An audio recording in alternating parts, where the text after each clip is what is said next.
Anna, we are, I don't know, this is in October 223. November. It's November. This is November already. Well, I was like waiting for your movie so long because it's the most therapeutical one this year, Smoke Sauna Sisterhood.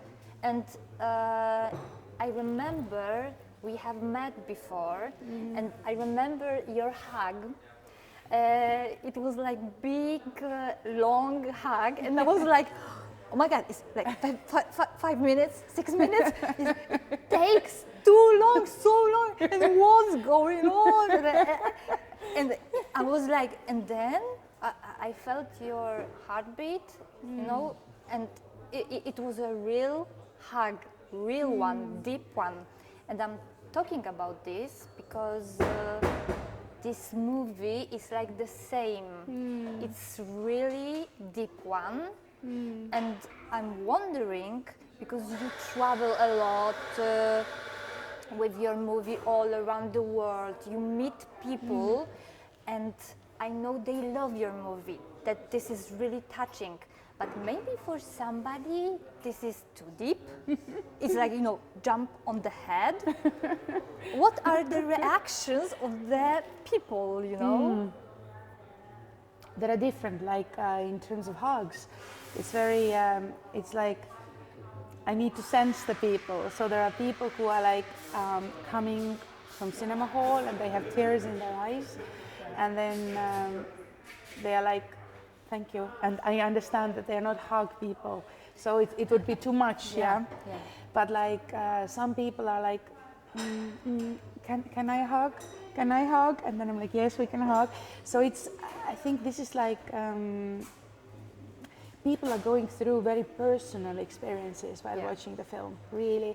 And, but now when I've traveled so much with a film, I'm realizing that because it resonates to so many, I think it is really talking about this deep need and lack of this kind of safe space where we can really be seen and heard and embraced as we are.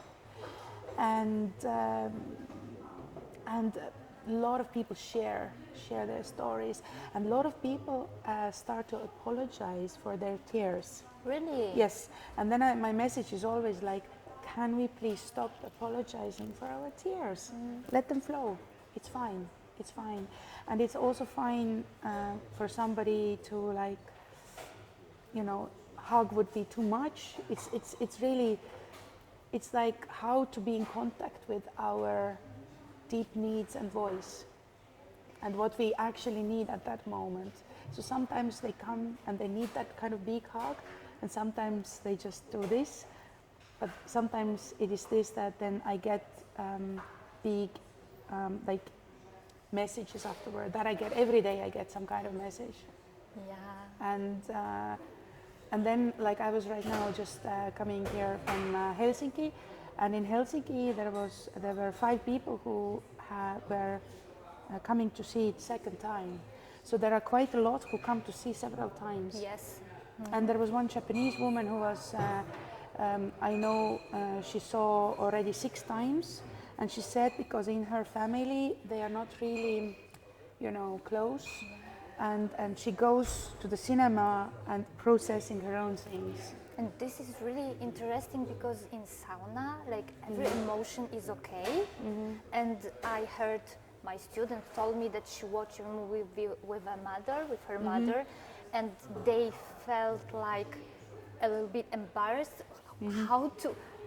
what's going on, you know, how to start to talk, because it was so deep, and they haven't had such conversation, you know, since I don't know when. And this, it could be like really deep thing, you know. And what about emotions? You talk about tears. What other emotions showed after your movie, you know? Yeah, one of the things that I always say is that I feel it's so important to create or grow this kind of courage to share, but also hear uncomfortable. Yeah. And many emotions like shame is very uncomfortable, and people are not used to be vulnerable and be with that. So I can say there is a lot of shame that comes out, and then what I always say wherever I am present, I always say that when I started film journey, I made it 7 years. So when I started, I thought that the most important is the courage to share the uncomfortable, that we really need to grow as society to be okay that it is uncomfortable, that it's fine that it's uncomfortable. When we, for example, talk about rape story, there is nothing comfortable about it. Yeah. It's not possible actually, and it would feel to me wrong to find like comfortable ways to talk about it, in the sense that comfortable can be the same safe space, but the story itself we should learn the ability to hear also the uncomfortable. And that was my thing, that when it started the journey, I thought the most important is the courage to share the uncomfortable. But while doing the film, I realized that most important is the courage to hear the uncomfortable. And I'm realizing that mostly we are not used to that. And but then when people go and watch Smoke Sauna Sisterhood, they relate to many stories, and that is very healing, because you suddenly understand that I'm not the only one. I'm not the only one to feel these ways, or I'm not like, if I feel shame, it's fine. They are also feeling shame. We're all feeling that shame, so it's fine. This is the power of cinematography. Yes. Is like exactly Yes. that. Yes. But I'm just wondering how did you start to open up? This process of, this is not so easy. It is like entering the sauna, or what was this opener? Making a movie? What was for you? You mean for me personally, or in that film process? Personally. I think, I was so broken as a teenager that I was really in kind of crossroads of whether to live or whether to die. I was really contemplating on suicide, and the only way for me to live was like, okay, I need to start the healing journey. And it's no way out. It's no way out, yes. And again, it is. I want to talk in terms of the healing journey. We often want, I feel, in our society, to have healing journey or things like quickly and very easily and very like not very comfortably. So I started the journey, and I understood that to be in contact with myself, to be really vulnerable, and to really live my life fulliest, I need to go through those emotions, also those uncomfortable emotions, also those really uncomfortable experiences, and go through them, and then I regain my power. So through my own personal healing journey, I learned this courage, and now I still can feel shame. We feel all these emotions, but I am much more okay with those emotions. Like, it's like, yes, right now I'm feeling shame, right now I'm feeling anxious, right now I'm feeling fear, but it's okay. It's okay. Because it will pass away, yes, like it a will cloud pass away. on the sky. Yes, exactly, it will pass away. And also, I feel we have this pressure, pressure to be a certain way, and we think that we have to be all the time our best, our best. Like, also social media is like, kind of, we feel that we compare each other to with each other, ourselves to others.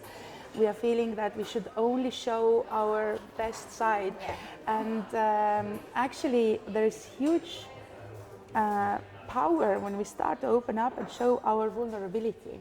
Yeah. And you feel more free and you actually connect more with people.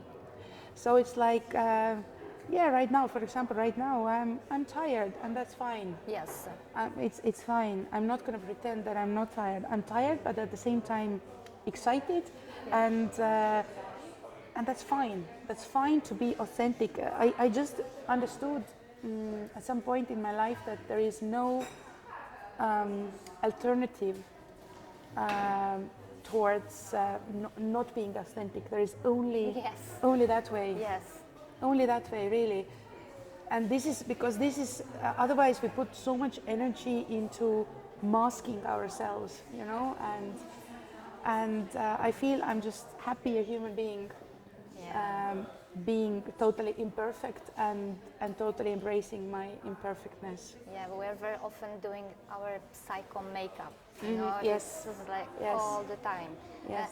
I'm just wondering, what about this process of making a movie? How it was cinema therapy for you? No, it was from the start. You mean working with the women, or? With women, and also like putting your story in some moment you didn't knew you're gonna do that. So yes, I think because the whole film was really the process, I can say, was really based on trust, based on including the voices of the sisterhood, and it required sensitivity and also responsibility, and the smoke sauna as a sacred healing place itself. You know, you enter there and the process starts. So everyone who were making this film were somehow affected by it. And when we entered smoke sauna to film, then I didn't need to think about anymore about how the camera is or whatever, because we had done all that before. I can talk about it, and it was really going and being in that experience. And then this experience, the stories that started to emerge, because we didn't know what stories emerge. We just entered there, and I always told everyone, like the women, that, you know, there is no pressure. We just go to smoke sauna, and one smoke sauna session lasts several hours. And was it easy first time to enter the sauna? You know, to show your emotions, your body, you. It was not difficult for me. It was not difficult for me because I come from that culture, and I'm used to that. And so the process with the women was this, that I had this rule for myself that I will not persuade anyone, I will not convince anyone. I met with women, and it was really like also the women that I go to smoke sauna with. So we knew each other, and I was like, okay, this is the level of intimacy that we are looking after. I'm looking after. Are you in? And when they were like, yes, we want to be there, then we continued. And when I sensed hesitation, then for me it was no. I didn't persuade. So it was really like how to include like their voices who wanted to participate.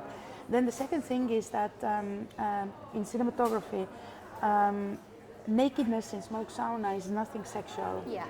But when you're filming female naked bodies, they are so sexualized in society. So for me, it was. You felt it? I mean, I feel it every day. Like in society, naked female bodies are over sexualized and over objectified. So my task was like how to make sure that when I film them, that this non-sexualization that comes through. Yes. So I was first testing on my own body with a cinematographer, and we really did testing, so to find the key, and then I felt safe, and I showed it to women. Okay. So, and they felt safe, and then I was like including, do you want to show your face or not? So they felt safe, and I knew, okay, we had worked out this is the key. So once we entered the smoke sauna, we could really be in the experience. Yes. And then also there was this thing that usually in films, when you say yes, then production gives a legal paper and you sign it, and then basically it means that all the it means that the rights for this material are with the production. But it felt wrong to me to ask to be so vulnerable, body and soul, and then just like some legal papers. So we had agreement that only in the post-production, in the edit, when I have already made some kind of cut, I show it to the women, and they have the right to say yes or no. So it's huge risk on production, but I feel this was the only way to do it. So it was really built and made on trust. And so all this making, how we made it, enabled us, or me, this, that when we entered Smoke Sauna, I could just be in the experience. And then what started to come, what stories started to emerge in time, we had to just capture them. And I'm just wondering, why did you say yes to yourself?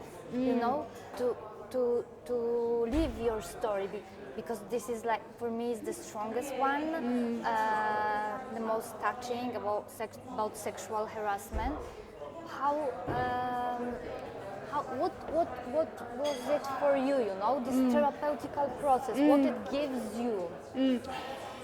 So first of all, it was not really like planned. I didn't plan it. It really happened that actually in that Smoke Sauna session there were several sexual assault stories, and I was like, my own experience like rose up and wanted to share. So, and I was not at that moment at all as a director. I was part of the sisterhood who wanted to share, and so I was sharing. And okay, then, and the way I shared, I've never shared before or after. I think this was the time. Yeah. That's like things just I've never expressed anyone like I did there, and even like to my family, not to my psychologist, I had not spoken like this. Yeah.